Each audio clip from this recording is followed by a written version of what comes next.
హెచ్చరిక, దైవజనుని హెచ్చరిక. దేవుని బిడ్డలు క్షమించటం, సహించటం.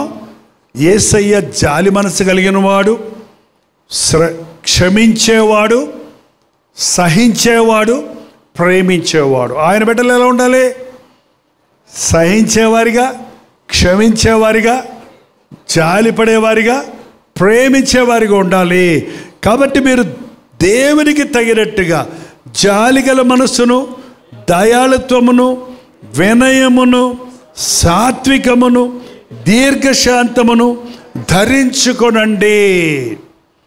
క్రీస్తులో ఎదిగే మనం దీనులుగా ఉండాలి, వినయులుగా ఉండాలి. చాలామంది యవనస్తులకి ఒకలాంటి ఈగో ఈ రోజుల్లో. తగ్గించుకోరు, తెలియకపోతే తెలియదని చెప్పరు. చూసారా, నకిలీగా బ్రతుకుతుంటారు.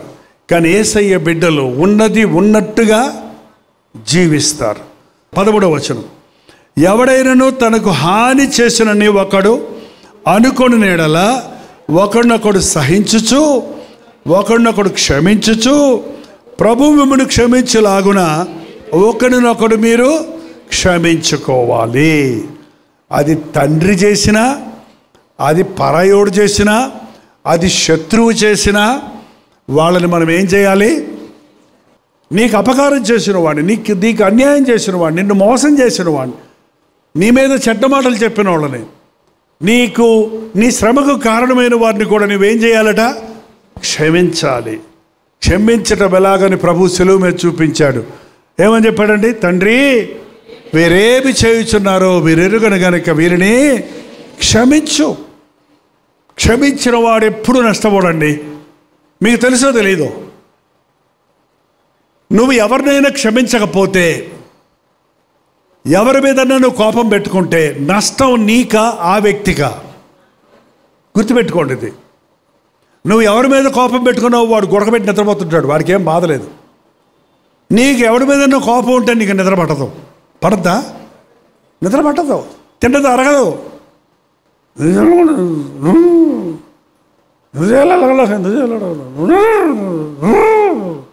బీపీలు రావడానికి అదే, హార్ట్ ప్రాబ్లం రావడానికి అదే.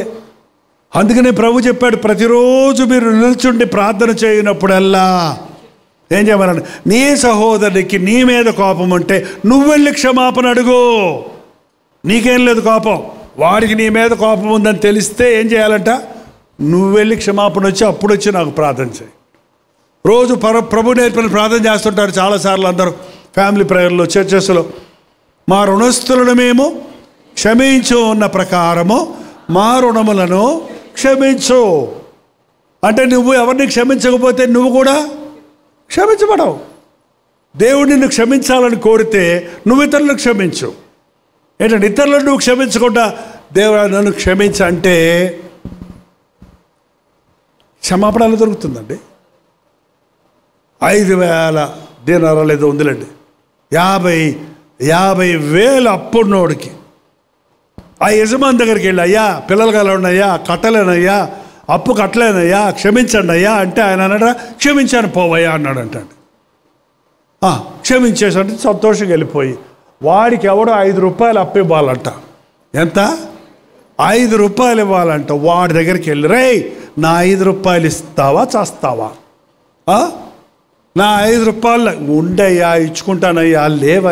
ఇస్తే ఇయ్య, లేకపోతే ఇప్పుడే నేను కోర్టుకి ఎక్కిస్తా, నీ మీద కేసు పెడతా అంటుంటే అది ఎవరో విని యజమానికి వెళ్ళి చెప్పారంట, నువ్వు ఆయనకి 50,000 క్షమిస్తే ఆడ 5 రూపాయలు ఒకటి పట్టుకొని పిలిపించవయ్యా అంటాడంట.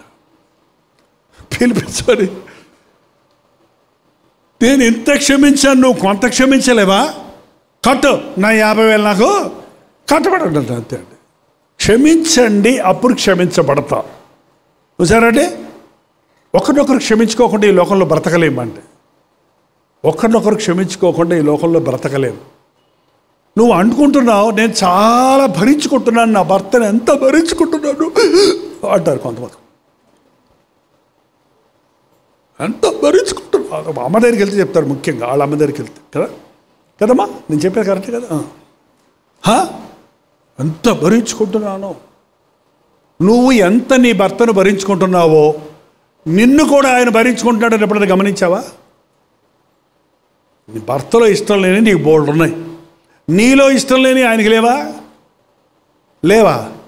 నువ్వు పర్ఫెక్టా, ఆయన ఇంపర్ఫెక్టా? అబ్బో, నువ్వు పరలోకం నుంచి దిగొచ్చిన దూతవే, ఆయన నరకంలో నుంచి వచ్చిన రాక్షసుడా? కాదే, మనందరం మనుషులమే. పొరపాట్లు చేయటం మనకి సర్వసాధారణం, మన క్యారెక్టర్లో ఉంది, మన బ్లడ్లోనే ఉంది. అది తప్పు చేయటం తప్పు కాదు, చేసిన తప్పును సమర్థించుకోవడం తప్పు, చేసిన తప్పును దాచుకోవడం పెద్ద తప్పు అన్నాడు ఒక ఆయన. తప్పులెన్ను వారు తండోపతండములు, తప్పులెన్ను వారు తమ తప్పులు ఎరుగరయ్యా, విశ్వదాభిరామ విసుగేసి తోమ అన్నాడంట. ఎదుటి వారి తప్పులు పట్టుకోవడానికి ప్రయాసపడుతుంటాం మనం. ఎదుటివారి వైపు ఒక ఏళ్ళు చూపిస్తున్నప్పుడు పైన దేవుడు చూస్తున్నాడు, అది ఇంకో ఏళ్ళు చూపిస్తుందంట. 3 ఏళ్ళు నీ సంగతి ఏంటో చూసుకోవయ్యా అని చెబుతుందంట. గుర్తుపెట్టుకోండి, ఏళ్ళు చూపించకండి ఇట్లా. నువ్వు అన్నప్పుడు మరి నువ్వో అంట, నీ 3 నేను చూస్తానా అంటాడు పైనుంచి దేవుడు. తీర్పు తీర్చకడి, అప్పుడు మీరు తీర్పు తీర్చబడరు. ఇవాళ ఎందుకంటే ఘర్షణలు, దేశంలో ఘర్షణలు, ఫ్యామిలీలో గొడవలు, కుటుంబాల్లో కలహాలు, ఒకరినొకరు సహించుకోవటం లేదు. నువ్వు దేవుని బిడ్డవైన తర్వాత కూడా, నేను చర్చికి వెళ్తున్నాను, బైబిల్ చదువుతున్నాను, ప్రార్థన చేస్తున్నాను అన్నప్పుడు కూడా నువ్వు అలాగే ఉంటే, నీకు వాళ్ళకి తేడా లేకపోతే నువ్వెందుకు ప్రభువు నమ్ముకున్నావు? నువ్వు ఎలా ప్రభు సారూప్యంలో మారుతున్నావు? క్షమించు, అప్పుడు నువ్వు క్షమించబడతావు. వాళ్ళు క్షమించకపోయినా నువ్వు క్షమించు. ప్రార్థన. పరిశుద్ధుడా, ప్రేమగల తండ్రి, మమ్మల్ని బాగా ఎరిగిన దేవా, మా హృదయ అవసరతలు ఎరిగిన దేవా, నీ బిడ్డల హృదయాలలో ఉన్న దిగులు, నీ బిడ్డల హృదయములలో ఉన్న స్పందన, వారిలో ఉన్న పోరాటాలు, వారి అవసరతలు చూడయ్యా. చూచిపోయే దేవుడు కాదు గనుక వారి కోరికలు తీర్చును ఆయన, వారి హృదయ వాంఛలు తీర్చయ్యా, వారి అవసరతలు తీర్చయ్యా. మా దేహాలను పాడు చేసే రోగాల నుండి, మా మనసును పాడు చేసే పాపాల నుండి, మా భవిష్యత్తును పాడు చేసే అజ్ఞానం నుండి మమ్మల్ని విడిపించయ్యా. ఇది మొదలుకొని నేను మిమ్మల్ని ఆశీర్వదించదను అన్న వాగ్దానంతో ఇక్కడి నుంచి పంపించును ఆయన.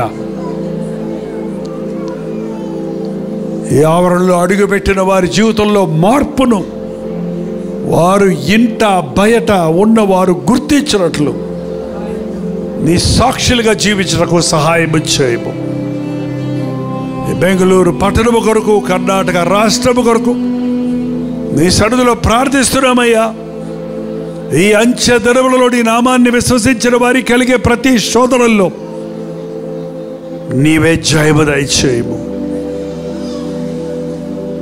నీవు తోడుంటే అది శ్రమైన, కష్టమైన, అది పోరాటమైన, మరణమైన, అది మాకు మేలే అన్న విశ్వాసంతో మరణము వరకు నమ్మకంగా ఉండటానికి మా ఒక్కొక్కరికి సహాయం చేయము. క్రీస్తు నామములో అడుగుచున్నాను తండ్రి. మన తండ్రి అయిన దేవుని యొక్క ప్రేమయు, కుమారుడైన క్రీస్తు యొక్క కృపయు, ఆదరణకర్త అయిన పరిశుద్ధాత్మ యొక్క సహవాసమును కూడి వచ్చిన మనందరికీ ఇప్పుడును సదాకాలమును తోడై ఉండను గాక. ఆమేన్, ఆమేన్, ఆమేన్.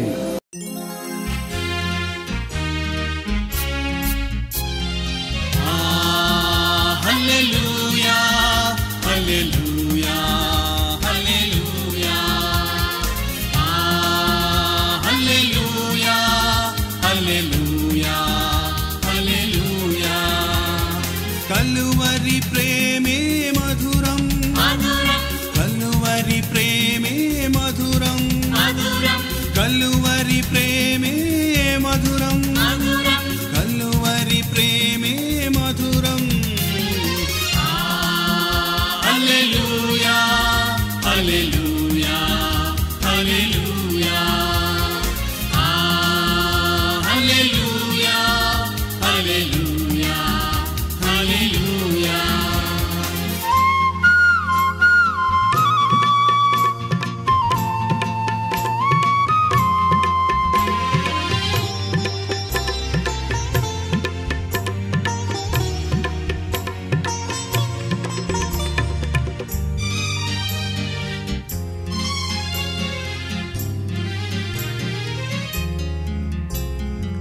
సిలువపైన విలువ త్యాగం చేసినావుగా. పాపినైనా నా కొరకు చిందించినావుగా, రుధిరం చిందించినావుగా. కలువరి ప్రేమే మధురం, కలువరి ప్రేమే మధురం, కలువరి ప్రేమే మధురం.